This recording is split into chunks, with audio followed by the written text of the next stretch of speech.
Si 5th District Councilor Alfred Vargas ay Gina naman. Dahil nga po doon sa lumabas na resolusyon kung saan ay ibinasura po yung kasong isinampa nila ng kanyang wife na si Miss Yasmin Espiritu dito sa kapwa niya aktor na si Rob C. at sa partner nito na si Jovel Bacosa. Kaugnay nga po ng di umano'y pambubuli ng anak ni na Rob C. at Jovel dito sa kanilang 7-year-old na anak naman na si Crisanto. Yung unang nilabas ni Alfred, yung kanyang emosyon, ay sinabi niya po, natanggap niya kung ano man yung naging desisyon ng Manila Prosecutor's Office dito sa kanilang kaso ni Rob C. Pero, sa kabila po ng sinabing ganyan ni Alfred, ay gumawa pa rin po sila ng hakbang. At ngayon nga po, ay umapela sila. Dahil lang para sa kanya, ay hindi raw pinansin ng korte, kumbaga maling batas daw ang tinignan at kumbaga hindi na notice dahil lang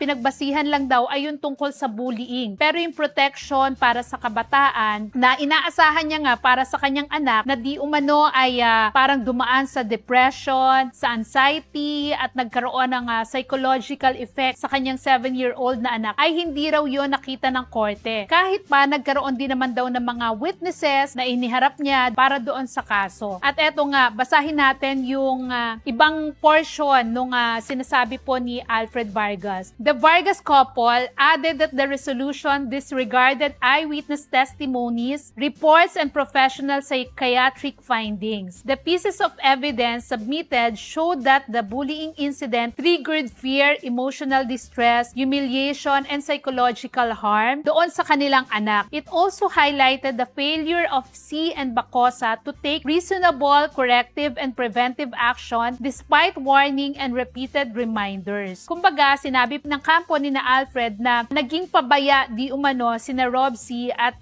Jovel Bacosa dito sa kanilang anak dahil nangyari nga po ito sa isang swimming competition. At doon nga po ay parang nagkaroon ng sinasabing insidente ng bullying dahil parang tinulak sa pool, nilunod yung anak ni na Alfred. Kaya naman po dinala na po nila sa korte dahil sa kabila nga po ng pakikipag-usap daw nila kina Rob C. and Jovel Bacosa ay walang ginawang aksyon ang magpartner. Kaya naman po, etong usaping to, sabi nga nila, hindi nila pwedeng sabihin parang away bata lang kasi doon sa resolusyon ng korte, sinasabi nga po na parang away bata lang na hindi nagkaroon ng pagkakaintindihan at siguro hindi iniisip ng korte na ganito kalaki yung effect nung sinasabing away ng mga bata. Pero ang dinidiin nga po ni Alfred, merong mga insidente at yung naging epekto po nito sa kanyang anak na hindi nga daw po tiningnan ng korte at kumbaga yung ibang batas lang ang isinaalang-alang pero yung sinasabi nilang protection para sa bata ay hindi napansin kaya po sila umapela doon sa kanilang